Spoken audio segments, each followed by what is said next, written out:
Adventure clearly is dealing with uncertainty. You know, an adventure is a journey with an uncertain outcome. The people who go to Mount Everest to seek out the uncertainties and the challenges of that unknown world, recognizing that there are no guarantees, recognizing that in challenging yourself against difficulty and uncertainty, you can discover something new about yourself. John AMATT, one step beyond. Risk, challenge, change. Leading expeditions to remote regions for more than 35 years. Exploring some of the most extreme landscapes on the planet.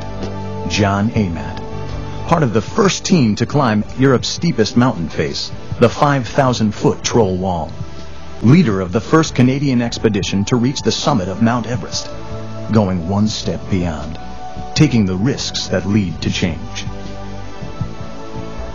It's only when we are forced to struggle by some kind of external event, perhaps over which we have no control, or when we choose to struggle by challenging the status quo and setting difficult goals for ourselves, it's only then that we discover what we're really capable of achieving. I am, for example, the man I am today because at a very early age, growing up in England, I was very shy, very insecure. I lived in a very protected world. My father was a senior bank executive, a very conservative profession. My mother was a full-time homemaker, always there when I needed help. And it wasn't necessary for me as a kid to take any risks with my life, and as a result I had no confidence. And I can still remember a family holiday. I think I may have been 8 years of age. We were driving around in the car, we had become lost. And my dad asked me to get out of the car to go to speak to a stranger. To ask that man for directions back to our hotel, and I was so intimidated about the idea of speaking to one stranger that I refused to even get out of the car. I now make my living speaking to strangers. I've created a strength out of what had been a limitation by acknowledging that weakness and by challenging it and myself against increasing difficulty on mountains all over the world. Because when you confront fear, it recedes in front of you. When you run away from fear, it only grows in your mind. In fact, I've come to believe that fear and anxiety is really just nature's way of focusing our attention on the task at hand. And if that's true, and we're not feeling a little bit anxious, clearly we're not paying attention to what's going around us. Clearly we're clinging to the status quo of the past and not seeking out those new opportunities of the future.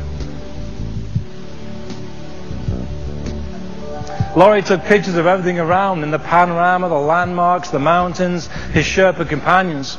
And then, of course, he decided it was time to get a picture of himself on the summit. And it was at that point that he realized he'd run out of film. He started to hunt around in his backpack to find that little 2-ounce canister of spare film that he always carried, and he realized in the urgency to get going that morning he'd forgotten to bring any spare film. He never did get a picture of himself after all that effort. There is a small consolation, though, if you look carefully in the sunglasses of the man on the right-hand side. But you know, pictures aren't important because you don't learn anything from looking at a picture. Standing on the summit isn't even that important because you don't learn anything standing on the summit. The important thing, of course, after an achievement like this is to step back, digest the experience, learn the lessons, and then you can gaze out towards those new plateaus of endeavor out there which are only now possible because of that new learning that has just taken place. I should tell you incidentally that I did not personally stand on the top of Everest on this expedition. I was one of the leaders of the team. It wasn't my job to stand on the summit. My job was to make sure somebody did. Because in our definition of team success, when one person climbed that mountain, the entire team had achieved the goal. And it didn't matter who it was as long as one member of our team reached the top of this mountain. John AMATT, one step beyond. His formidable Everest expedition was televised live throughout Canada and on ABC's Nightline. John AMATT, founder of One Step Beyond Worldwide, an innovative education and motivation company. Author of Straight to the Top and Beyond, in which he uses the metaphor of his own adventures to develop an approach for scaling the heights of today's unpredictable global environment. When you set a goal for yourself, such as this Mount Everest or any other Everest goal in life, it's vital that we bring to that task a clear understanding of our strengths as individuals and teams, but equally essential that we acknowledge our limitations. Everybody in this room is different to some degree because we have different strengths, different limitations. We choose our goals accordingly. We build on the strengths, we improve upon the limitations. We knew that we had the climbing ability to climb to the top of the world. We'd climbed Mount McKinley in Alaska, the highest mountain in North America, but that's only 20,000 feet high. Mount Everest is 2 miles higher than that. So while we recognize this strength, we also acknowledged a very significant limitation, and that was our inability to perform effectively in the rarefied airs of the mountain, as effectively, that is, as the native Sherpa people do who live around the base of Everest at elevations of up to 15,000 feet above the sea. We knew that we would have to integrate the Sherpas of Nepal into our team, so that their strengths would offset our limitations, so that our strengths coupled with their strengths together would make it possible for us as a team to go all the way to the summit.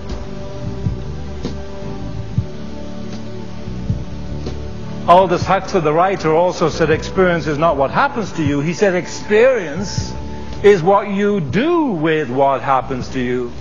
Whether you take that experience, whether you reflect upon it, whether you digest it, whether you learn the lessons, and then whether you apply that newfound learning to an even more difficult challenge in life, which is only now possible because that new learning that has just taken place. And it was that experience on that mountainside in Norway at the age of 20 that for me opened up in a crack in a door of possibility that many years later was to take me to Mount Everest as a leader of the first Canadian team ever to try and climb this mountain. John AMATT, the world's best adventure speaker, International Celebrity Management of Australia. More than 1,500 keynote speeches to over 750,000 people in 35 countries, encouraging audiences to push beyond, way beyond self-imposed limitations to embrace personal accountability and effective teamwork. The key to it all? F8 and be there. Pat Morrow is a professional adventure photographer. He's one of the finest outdoor photographers in the world today, and he wanted to take the pictures from the top of the world. But on the summit, it was minus 40 degrees Fahrenheit, 72 degrees of frost, so cold that the battery couldn't charge his electronic camera. He couldn't get an accurate reading of the light to expose the film correctly. So what he had to do was manually operate the camera, to take off his mitts and manually operate that camera. Now, as many of you will know, on a professional single-lens reflex camera, there's a ring of settings called f-stops, aperture settings as they're known. They go all the way from f1.4 all the way around to about f32. In any one situation, only one of those settings can be absolutely correct to expose the film correctly to the light in that situation. So what Pat Morrow had to do was to take multiple pictures of the same view, each one with a slightly different setting of that exposure meter, by bracketing all the exposures, knowing he'd get one and only one perfect picture. And it was that focus, that concentration, that discipline in the sub-zero temperatures that brought back some of the best pictures ever taken from the top of the world. Many people have asked him since how he takes these pictures, and he has a very simple answer. He says F8 and be there is how you take great photographs. F8 the camera to expose the film correctly to the light, and then be there in the right place to click the shutter. It's that simple. But you know, if there's only one thing you take away from this presentation, I hope it'll be that phrase.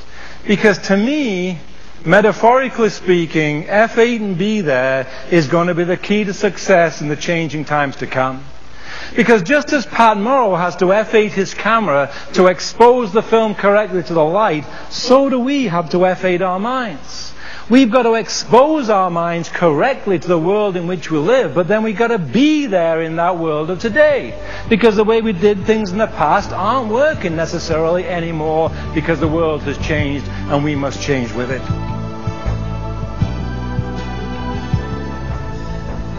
It's the spirit of adventure that drives progress. It's the spirit of adventure applied to everyday life. challenging the status quo, using our innovativeness to create new things. It's that adventure that enables us to adapt to the environment and move ahead to any kind of future that we face. And as you climb this mountain, I hope you can think of it as an adventure. But most importantly, just keep on climbing. Thank you. Good luck. John